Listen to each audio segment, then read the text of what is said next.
तो Pakistan cricket team का 2024 के वर्ल्ड कप में खात्मा हो चुका है और ये तकरीबन जो सफ़र है वो अब यहाँ पर ख़त्म हो चुका है और पाकिस्तान क्रिकेट टीम अब आयरलैंड से जो अपना मैच खेलेगी वो फ्रेंडली मैच है। ये तो होना ही था क्योंकि हम डिज़र्व भी नहीं करते और जिस तरह से हमारी ओवरऑल परफॉर्मेंस देखी गई है कुछ खास नहीं थी। 4 घंटे से लगातार बारिश होती रही पर ग्राउंड स्टाफ को सलाम है कि जो आउटफील्ड वेट थी उनको ड्राई नहीं किया गया।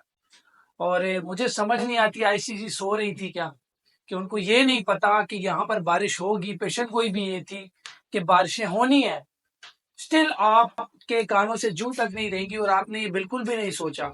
इंतजामिया टोटल फारिग और मुझे नहीं समझ आती कि जो ग्राउंड में मैच जब होने होते हैं या तो रिजर्व डे रख लिया करें या तो फिर इस तरह का इंतजाम हो कि जो ग्राउंड में मैच होता है वो होना चाहिए। देखिए पाकिस्तान टीम का वर्ल्ड कप में होना ना होना ये मैटर नहीं करता।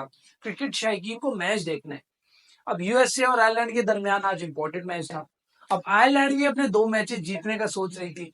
तो इस सिचुएशन में आप देखें ना, अपने एक टीम को इतनी बड़ी अपॉर्चुनिटी जो है वो अवेल ही करने दी और इतना इंपॉर्टेंट मैच जो आयरलैंड के लिए था वो भी अब 2 मैचेस खेलते और अपने 4 पॉइंट इनके भी हो जाते। लेकिन ऐसा नहीं हो सका क्योंकि ग्राउंड स्टाफ ने जो है वो 4 घंटे लगातार बारिश होने का इंतजार किया, कवर भी नहीं किया उन्होंने आउटफील्ड को, जिसकी वजह से पाकिस्तान को भी और आयरलैंड को भी खमियाजा भुगतना पड़ा।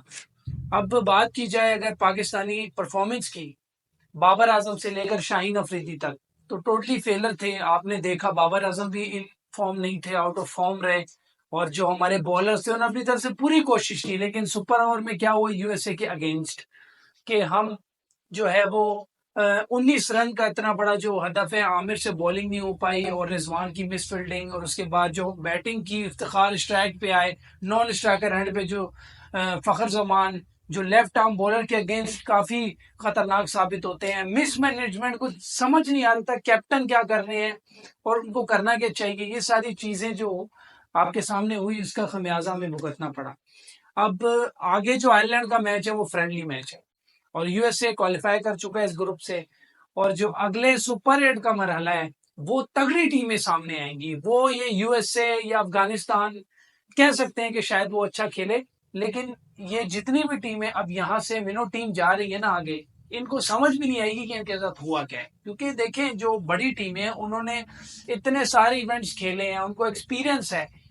25 से 30 साल वो क्रिकेट खेलते आ रहे हैं, फिर लीग्स होती है, जाहिर सी बात है बड़ी टीमों का अपना एक स्टैंडर्ड होता है। तो वो अब आगे जाके जो है वो जो पिचेस हैं, आपने देखा स्कोरिंग पिच है बारबाडोस की और भी जितनी भी पिच है वेस्ट इंडीज की, वो सारी स्कोरिंग पिच है, वहां पे रन बनते हैं।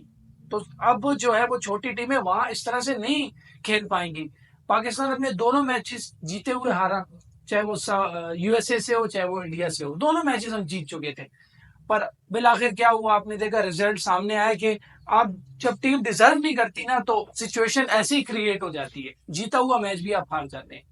कनाडा के साथ जो हमारा मैच हुआ वो आपने देखा। अब आयरलैंड के साथ जो मैच होगा वो भी आप देख चुके हैं, हम सीरीज में उनसे हारे हैं। तो कोई आयरलैंड कोई ऐसी टीम नहीं है कि हम ये कहेंगे कि यार आयरलैंड की टीम जो है वो हम उनको हरा सकते हैं। तो अब आगे ये देखना है कि आयरलैंड के अगेंस्ट हम मैच जीते और जो बची कुछ इज्जत है हमारी वो मजीद अपनी जो है वो लपेट के उसको हम अपने साथ अपने मुल्क ले जाएं। अब गलतियां ये देखनी है कि आगे पीसीबी क्या करती है, खिलाड़ियों में कितनी चेंजेस आएंगी, कौन सा खिलाड़ी कहाँ आना चाहिए, कहाँ वो फिट होता है। क्योंकि ये पीएसएल के बेस्ट परफॉर्मर थे और यहाँ आके वो फेल हो गए। इंग्लैंड की सीरीज में भी फेल थे, आयरलैंड की सीरीज में भी, न्यूजीलैंड के अगेंस्ट भी।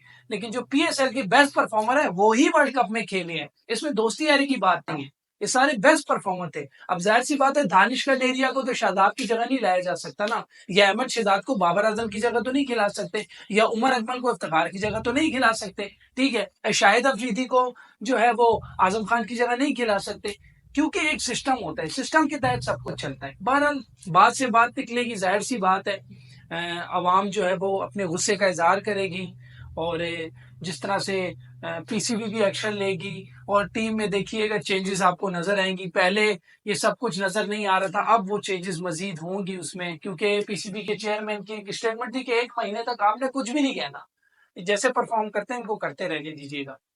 जाहिर है 1 महीने से कम का अरसा ही हुआ है और उससे पहले ही जो है राउंड में ये बाहर हो गए। अब 2026 का वर्ल्ड कप होगा उसके लिए इनको क्वालिफाई करना पड़ेगा। तो ये दिन भी देखने पड़ेंगे, हमने सोचा भी नहीं था। तो इंशाल्लाह फिर नेक्स्ट वीडियो में आपसे मुलाकात होगी।